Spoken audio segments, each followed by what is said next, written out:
The UK Border Agency is at war with smugglers in the ports and airports. You don't have to say anything. Get that out of my face. Coming up, in Dover, cash dog Miller sniffs out some lies. Wages or... Yeah, wages. So have you been working in England then? I thought you came here on holiday. A suspect is caught with a stash of sensitive aircraft documents. All his answers are sort of wavering. He's saying one thing, but he's not really backing it up. So he's not telling us the truth about something. And it's all kicking off in Manchester. He's having a conversation. I'll tell you now, you're not blessed with that now, otherwise I'll arrest you. I'll have you upstairs. Right, let's just pack it in now.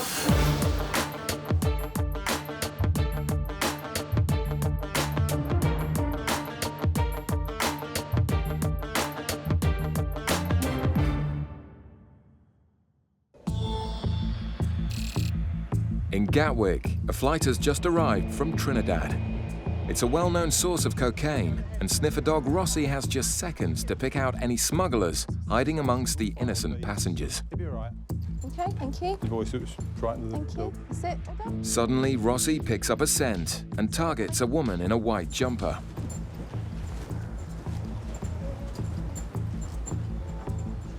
Just stand still for me. UK border sniffer dogs are trained to pinpoint the exact location of any drugs. Rossi indicates on the woman's bag. Are you together? Are you training by yourself? The passenger seems nervous, but after the initially strong indication, Rossi loses interest. Where?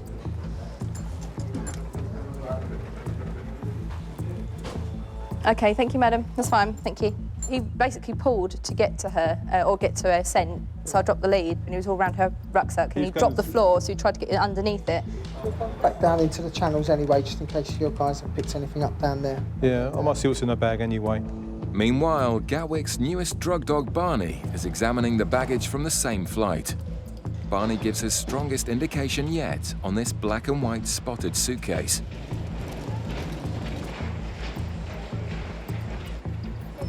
I've got a feeling it could be this lady here. Officers watch as the same woman collects the bag.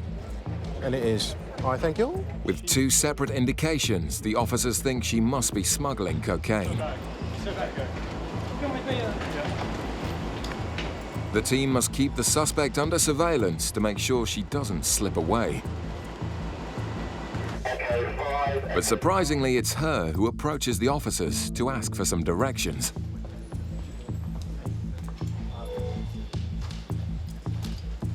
Fitz intercepts the passenger. Hi, where are you travelling from today? Here called Trinidad. Trinidad. You travel on your own? Yeah. Okay, just have a quick word if that's all right. Hello. But now the suspect seems more relaxed, even as Barney gives another unmistakable indication.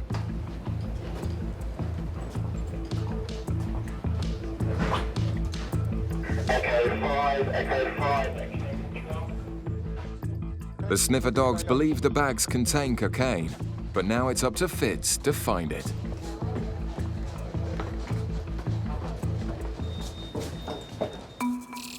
In Manchester, UK border officers are on the lookout for people bringing in more than 200 cigarettes on a flight from Gran Canaria. They spot 2 bags full of cigarettes. Kevin puts them back on the carousel, giving the passengers the opportunity to declare the excess, using the phone provided in the customs red channel. Ignoring the signs, they walk through nothing to declare, and the passengers aren't happy to hear that the goods will now all be seized. There's no signage and we have to go and pick a phone up. No, there's a... So there's nothing telling me to pick a phone up. When you walk in here... So can you categorically say I didn't go near that phone? I can do, yeah, because I watched it. I went round the back of the belt, I x-rayed the flight. I seen you pick up your bags off the belt, and I watched you walk towards the green channel. You never went anywhere near the goods to the clear channel. You walked straight into the green channel saying, yeah, not to be clear. Okay? It's going to be no tax. It's going to be seized from me today. The red phones have been there for years, but the man's still hoping to bend the rules. There you go. What's the crack here? As the officers already said, there's signs out there. No, there's nothing that says we have to pick a phone up though, is there? Come on. We can't, there's nothing we can do. If you'd have declared them at the red point, you could have paid the dues. Of course there's something you can do. It's not. No, I've never brought anything back in life. Now other passengers decide to get involved. No reason in the custom. They love to It's around. not I'm not talking to you, mate. I'm talking to you. Well, I'm not listening to you. Right, I'll just show you the red point where the gentleman that's just been very abusive to us about not having the opportunity to declare the cigarettes. This is where he should have come. Bringing in excess goods, you should declare them at the red point. The gentleman's argument was there was no staff behind the red point. We tried to explain that there's a red phone there for him to use, and he said, well, he shouldn't have to do that. There's no signs telling you to do that. And there quite clearly is. It says there, goods to declare, you must speak to an officer or make your declaration using the red telephone. So, he's not got a leg to stand on, I'm afraid. And now the man decides to turn nasty. The fact that, you know, you've got an asshole like you, and you've got a manager who's got no discretion, you're not going to be sweeping the floor. Unfortunately, that's the way people get. It's just they get upset because they're having a cigarette seized from them. Despite clearly being guilty, the men haven't finished abusing the officers just yet. Back in Gatwick, the suspected cocaine smuggler picked out by the sniffer dogs is now being searched. They did this over there, so it doesn't matter what, Sorry, how you pack it back or whatever. Right, oh, okay. Because they pretty much messed it up. Who was that? They checked the bags and whatever across there. They checked them before you came out, did they? They did the same thing. Oh, okay. So they pretty much messed it up, so. Right. With 3 separate sniffer dog indications on the bags. Okay, I just need to do a quick x-ray of your suitcase, all right? Yeah. UK Border Officer Fitz is convinced he'll find something inside. All right, doesn't seem to give us that much information about it, so probably have to do a further examination. I'll take it to the tool room and have a look, have a closer look, actually. Surprisingly, Fitz can find no sign of cocaine. And even the drug swab is clear. Well, they actually ascertain there's nothing in there. No, which is a bit of a shame, really, as it was a good indication by the dogs, I must admit. It's disappointing, but with such strong suspicions, Fitz isn't willing to give up the search just yet. That's the game that you plug into the television. Right. It's a games console dance mat, but something doesn't add up. Has she got a PlayStation with her? No. So why would you have one of these anyway? Yeah. Right, round 2. I mean, it is heavy as hell. Fitz then spots the clue he's been after. The actual casing looks like it's already been removed once before.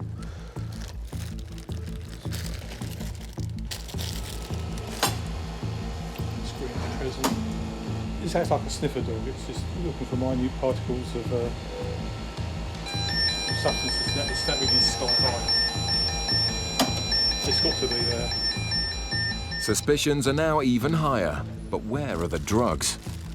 Is that rubber impregnation? That's what I think it is. Ever seen it in a dance mat?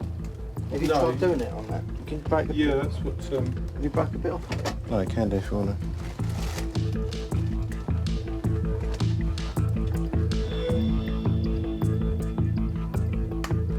The material's gone blue. Oh. I can't say that's a positive then. Amazingly, the rubber inside the dance mat is full of cocaine. The time is 10:10.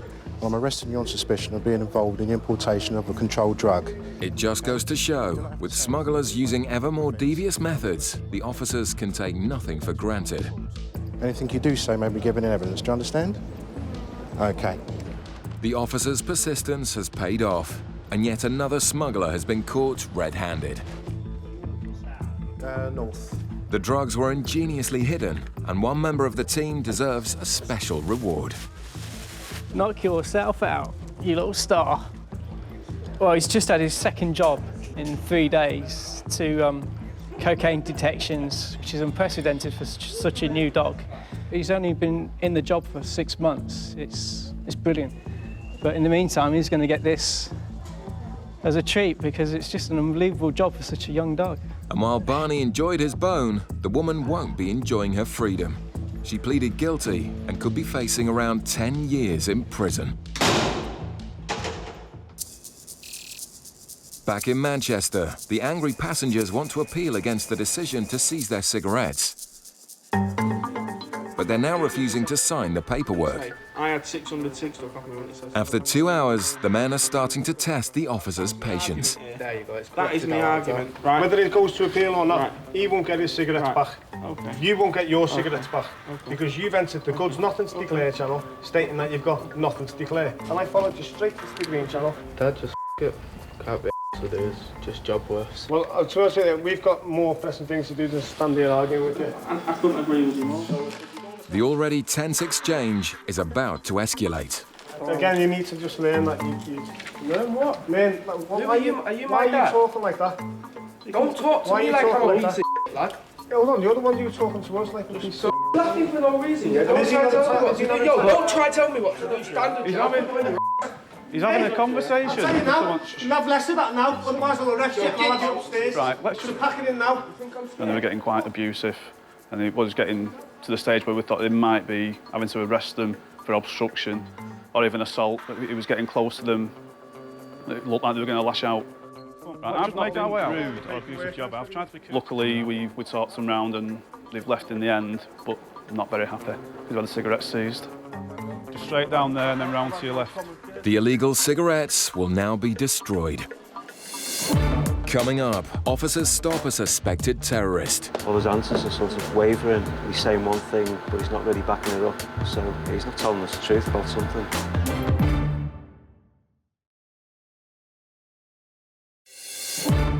Coming up, Cash Dog Miller sniffs out some lies. It's wages or... So have you been working in England then? I thought you came here on holiday.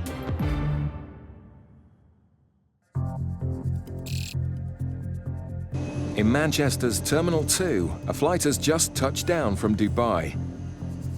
A man acting strangely has been intercepted by the UK border officers. Inside the suspect's bags, Gary has found flight manuals and pilot training information. He's just looking very edgy, very nervous, but he's got all sorts of literature on planes. He says he's just an enthusiast, but he says it looks too detailed, really. It looks like confidential stuff. So, for you to draw a flight desk simulation of planes, where are you getting that information from? Internet. So everything that you've got in front of me here, you have copied from the internet. What? The internet, yeah. All the stuff that you have in here. It's just something very, very strange. Yeah. So you just have a look at him and he wants to go. I know he's looking at you. The gentleman come through off the Dubai flight, some single traveller. He seemed nervous in the way he was entering the channels head down, sluggish walking, avoiding eye contact with me, to be honest. Basically found a lot of literature with regards to flying flight schools, avionics of the plane, and various courses with regards to cabin crew. As Gary digs deeper, the details become more and more incriminating. Why have you got information about fighter planes?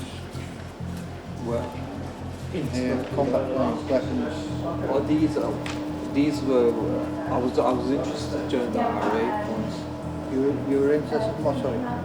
Joined the RA for Royal Air Force. Okay, so you're trying to self-teach yourself by learning from the internet how to fly planes. No, not from that. I'm just getting some information from the internet. That's what I'm doing. So you're just getting some information. The man's lack of answers is worrying Gary. Of aircraft by the looks of where listed. I'm just making a book, that's all. So you're now making a book? No, I'm not making a book. What I'm doing is I go on these planes all the time. You can see my passport. I went to flying school in Bangladesh. The aircrafts were too old. What was the name of the flying school? Bangladesh flying school. Okay, how long were you at Bangladesh flying school for? No, I wasn't there for long. I just went to see. You just told me you were at flying school. Yeah, I went there to see the aircraft. That's all. Just to look at this stuff. So weren't taught anything in lessons at all? No, I've not took any trial lessons. Well, I'm not doing anything wrong. I'm not. Okay, like I asked you before, are you just sort of learning to be a pilot from information you were downloading from the internet? No. I mean, so where's all this information die. I've made them. I've collected. No one helped me. That's all I can say. Well, I No. mean, I'm no sort of aircraft specialist, but some of this seems quite sensitive.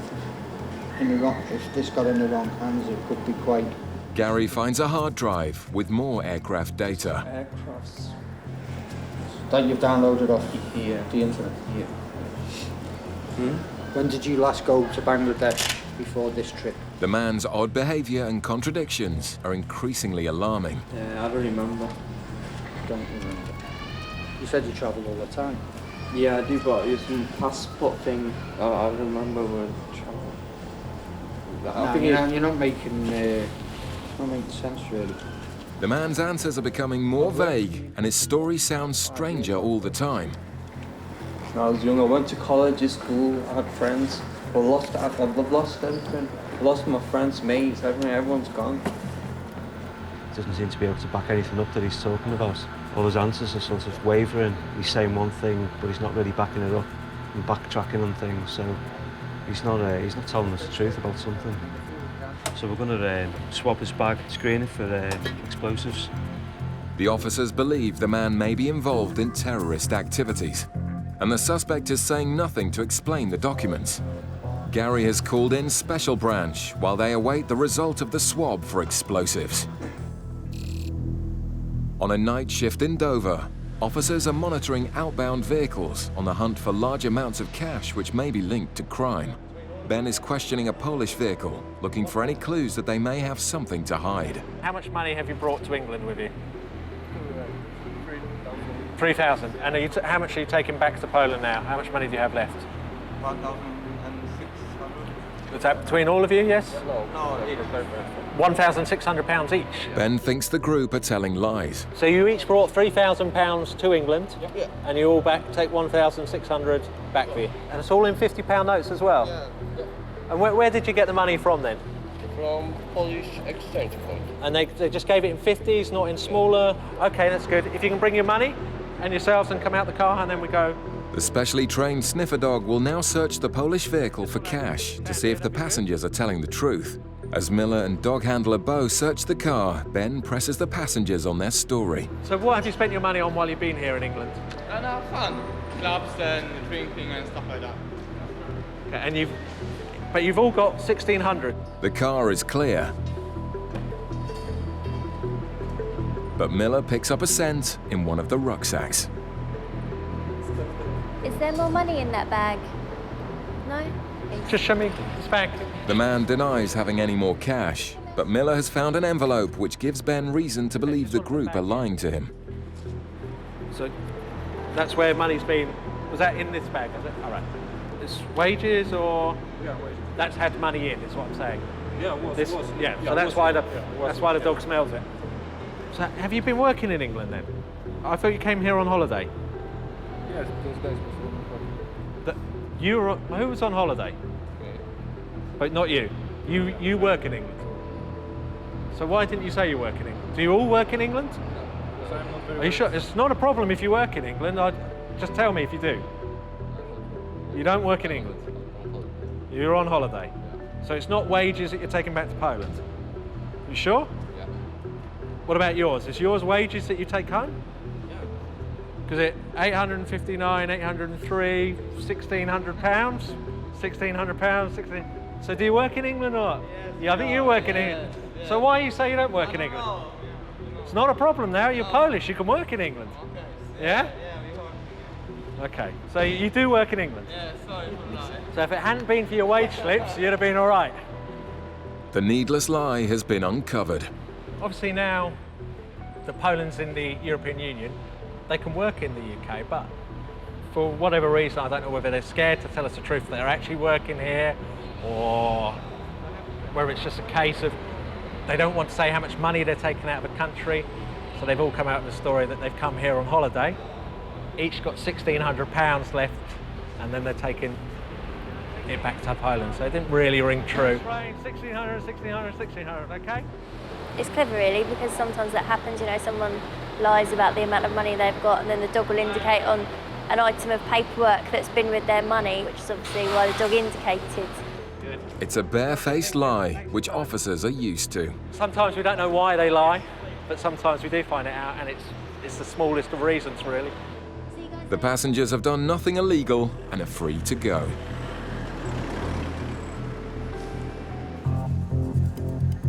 In Manchester, the officers are dealing with something potentially far more serious.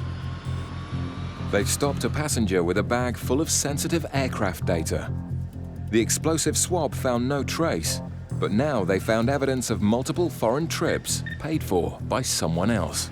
Basically, we found a lot of information about aircraft flight simulators, different magazines, different information on fuel from aircraft. What planes are these? Are these small planes? Are they commercial aircraft? No. The Boeing planes, aircraft, the real aircraft, big long yeah. Gary calls in Special Branch to tell them about the suspect's strange story. My mum's boyfriend pays for it as well. Not only my dad. I've got my mum's boyfriend. His name is. Go back to the bench for you. Yeah. In a climate of global terrorism, the officers need to be on the lookout for all suspicious behavior. That's the cabin crew information. I don't want the cabin crew, but you can keep me if you want, because I'm not doing any work on these. This is the list of... That's on the passport. That's on the passport. He's flown. What does that tell him with what's in his passport? 2003, 2008, he said he's took off 34 times and landed 34 times. Gary and the UK border officers have taken the questioning as far as they can. They now hand the suspect over to Special Branch for further investigation. Okay, do you want to get in your bags and just come and have a word with us? Cheers, mate. I mean, there's nothing secret. I won't keep a secret. Okay, no problem. Yeah, no worries. For Gary and the team, the strange encounter comes to an end. It was bizarre, I can't understand why he's doing all these trips. Just could be in his own little fantasy world. He might be a bit of a fruitcake for a chance. The man is led away for questioning, while the border officers wait to find out the cause of the man's strange behavior. The man with the suspicious aircraft documents was questioned by Special Branch, but was later released without charge, and no further action taken against him.